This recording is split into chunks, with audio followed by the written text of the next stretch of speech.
of people who work for the city of Pueblo don't actually live in the city. It's a fact that's troubling some on the city council, and they're hoping to change it.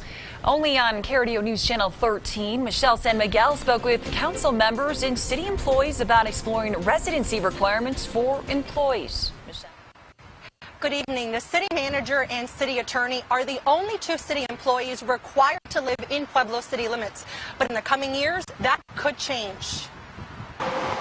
107,000 people call the Home of Heroes their home. It's known for its famous green chili, affordable cost of living, and of course the Riverwalk. But 54% of the people who work for the city of Pueblo don't live here. I don't know what to make of it. I know that, according to current contracts, they're not obligated to live within the city limits. Of the city's 609 employees, 329 live outside of the city. Nearly 25% live in Pueblo West, including firefighter Damian Pritz. Some firefighters that have been here, especially the ones that have been here as long as myself, 20 plus years, they feel the need to kind of separate themselves and their family from the calls that we run. Retired firefighter and councilman Ed Brown has asked the city's legal department to explore what residency requirements it can impose on city employees. They're some of the highest paid employees in the city, and we're losing tax revenue by them living outside. The average salary for a city employee is about $60,000.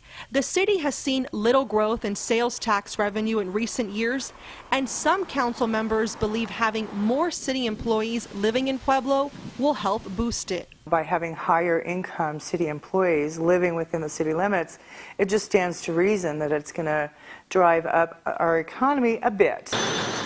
Fire and police departments are the two biggest departments in the city. We found that 64% of fire department employees live outside of city limits, and 58% of police department employees also live outside of the city. Chief Velez, like the majority of other city department heads, does not live in Pueblo. He lives in Colorado Springs. Why do you live in Colorado Springs? Well, actually, when I obtained the position here as chief, it was right in the middle of the worst economic conditions for trying to sell a home, and I made the decision back then that I was not going to try to sell my home. I think I would have taken a beating at that time. For some on council, not having department heads living in the city is a hard pill to swallow.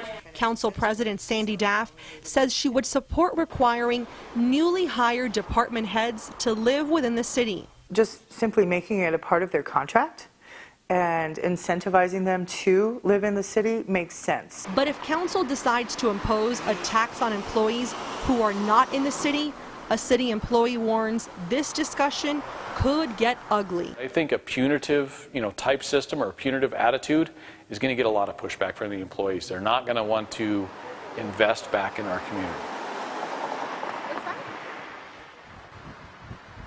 We also found that nearly 50 city employees take their work vehicles home. 31 of those employees live outside of Pueblo city limits.